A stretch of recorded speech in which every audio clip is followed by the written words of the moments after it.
Coral reefs are amazing systems. They're tremendously diverse, the most diverse ecosystems on the planet. My name is Jeff Miller.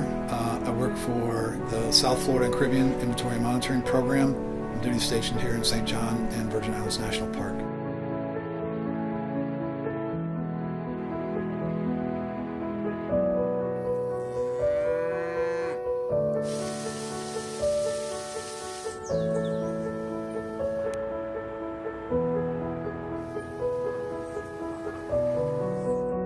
Corals themselves are invertebrate animals. They don't have faces, so they don't actually look like animals to most people, but yet they are. There can be hard corals and soft corals. And living within those animals, there are very important plant cells that help give the corals 60 to 80% of their energy. So these are amazing systems that are primarily comprised of animals that in turn have plants living inside them that are critical to their survival. It is the structure that the coral reefs provide that create the habitat, the structure, the home for all the other reef-associated organisms, the fish, the shrimp, the crabs, the lobsters, the stingrays. It's not just the reefs, but the animals associated with the reefs that make them such an amazing place. And largely because they're out of sight. I mean, most people don't see them because they're underwater. They just see the surface of the water and don't know what's there. The fact that these tremendously carbon-rich, diverse ecosystems live in essentially a biological desert. I mean, the water is very clear. There's not much in the water, but yet this amazing abundance of life takes place in this desert due to the relationship with the coral and the symbiotic algae that's inside of them, the zooxanthellae. You know, that combination allows for this ecosystem to exist. The National Park Service is entrusted with taking care of special places. Coral reefs are special places within those special places. We are charged with evaluating the status and trends of how is the coral doing, how is the seagrass doing. We look at our health vital signs of our weight, our cholesterol, our blood pressure. Well, the vital signs for these parks are coral reefs.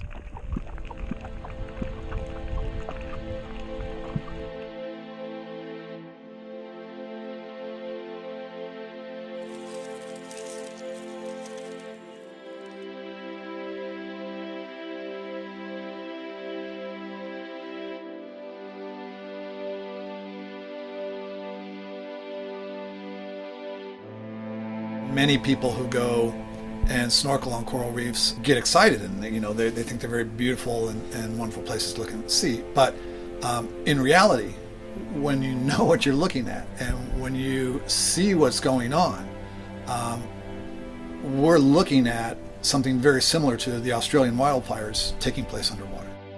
That's what happens when you have significant bleaching events like this taking place now, and we've had them almost every year for the past 20 years. Coral bleaching is a stress response of the coral to elevated seawater temperatures. The relationship between the photosynthetic zooxanthellae that live in the coral's tissue and the coral holobiont itself becomes toxic. The coral has no choice but to expel. They vomit those zooxanthellae out the only opening they have. 60 to 80% of their energy comes from that zooxanthellae. And their skin becomes almost translucent or clear. So it becomes more white as we see it because you're looking at a clear tissue and the white skeleton below. We say, oh, that looks bleached, therefore it's coral bleaching. So they're starving.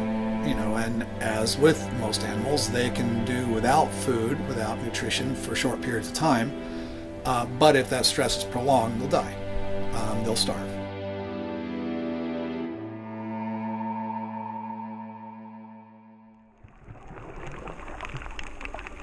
It is really a canary in the coal mine to climate change. We've got 30 years of water temperature data, and it shows very clearly that in the first 10 years of that water temperature data, there were only a few excursions above an average upper thermal tolerance for corals. in the past 20 years of that 30-year temperature range, there has only been 2 or 3 years where that upper thermal tolerance hasn't been exceeded. 30 years for measuring water temperature is a significant data set, and it's very clear that in at least that 30-year period, things are uncomfortably warm and getting warmer. Corals are telling us that, look, it's changing. It's getting outside of our normal temperature distribution. We're showing you this by turning white and dying. You know, I realize you can't see us because we're underwater, but you better take notice. In a coral reef community, when you're coral and you're alive and everything's good, you grow by laying down calcium carbonate. And you're building your home, building your skeleton, and you're growing up and out, and you go very slowly, but you're growing. If you're not growing, you're being bioeroded. That weakens the framework of the reef. That framework is the apartment buildings of the city underwater. I mean, when that structure crumbles, then the reef loses its three-dimensionality, its rugosity, and that literally flattens the community, and there's no more architecture for those reef-associated organisms to exist in. You know, these are very long-lived organisms. I mean, we talk about respecting our elders. Corals can be thousands of years old. I mean, not talking hundreds, but thousands of years old. You're talking about things that grow a millimeter a year. Okay, so the width of a dime a year. You're looking at a coral that's this big. You know, how many dimes do you stack up to be this big? I mean, that's the number of years. So what, 50 years, 100 years? These are long-lived animal structures, you know, and they're responding very poorly to our changing climate. This is grim. I mean, this is really discouraging. This does not bode well for the future of coral reefs. I mean, I'm pleased to see as much of this alive as it is, but the fact that we are seeing as much mortality as we are is pretty sad. It's pretty sad. Yeah.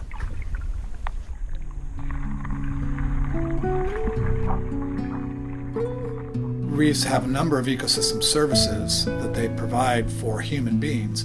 One is shoreline protection. It's very clear in the tsunamis a number of years ago that where there were well-developed reef offshore, the tsunami wave penetrated not near as far as it did where those reefs had been destroyed through dynamite fishing.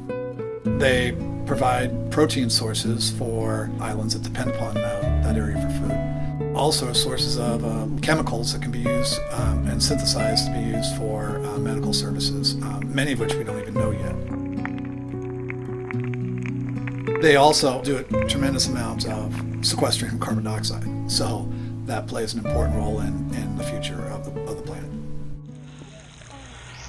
The effects of Hurricanes Irma and Maria were just devastating. It affected the way this island will look into the near future, both on the land and in the water. You know, the tremendous winds and rainfall, you know, on the land, it basically knocks things over and then washes them down into the water. That wave energy acts as a battering ram. So you have tremendous amounts of things being toppled over, knocked over, just being pulverized. That being said, these animals that you're seeing pictures of survived, right?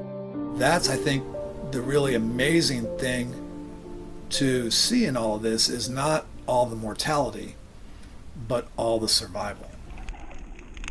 Every living piece of coral is more important than ever before. These are the survivors. I mean, these are the ones whose genetic makeup has allowed them to survive disease outbreaks, whose genetic makeup and their zooxanthellae makeup has allowed them to tolerate 20 years of thermal stress. These are the corals that have survived all those perturbations and are still alive. You know, these are the survivors that are going to be the creators of reefs of the future. These are the corals that we have to take care of now more than ever before. There are very specific things that people can do to take care of the environment. One is, let's help make America cool again, right? Let's make the climate cooler than it's been in a while. Let's reduce the amount of our CO2 footprint. Let's take personal responsibility if you're in and around reefs. Know what you're standing on. If it's not sandy bottom, don't stand there, because down there's a little baby coral trying to grow. That's the coral of the future. Let's not stand on it. Let's not drop an anchor on it. Let's not kick sand on top of it. That'll smother it. Let's not touch it. We need to be aware of our diets. Many people come to the islands and want to eat seafood, but the fish play an important role in the ecology of the reef. We need to know that the fish and the seafood that we're consuming comes from a sustainable source. And it takes a little investigation to do that, but it's worthwhile if we're really going to address the problems of coral decline.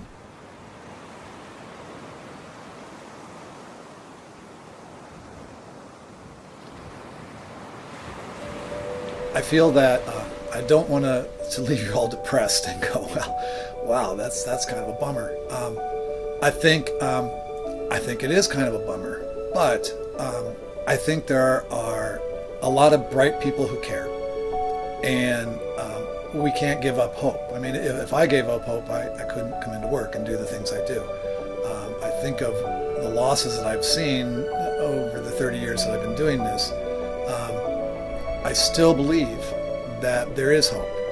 I still believe that we can do necessary incremental changes. I do believe in the ecosystem resilience for these reefs to continue. Now, they will never look the same as they did 15 years ago. I'm very sorry to say that if you didn't see the reefs, in 2004, you'll never see them as they were then. I mean, it's just not going to happen. But that doesn't mean that they're not worth saving. I mean, the thing that keeps me going is the survivors that are out there. Every living piece of coral is now more important than ever before. And it's what we do to protect and ensure its survival that will shape and affect reefs into the future.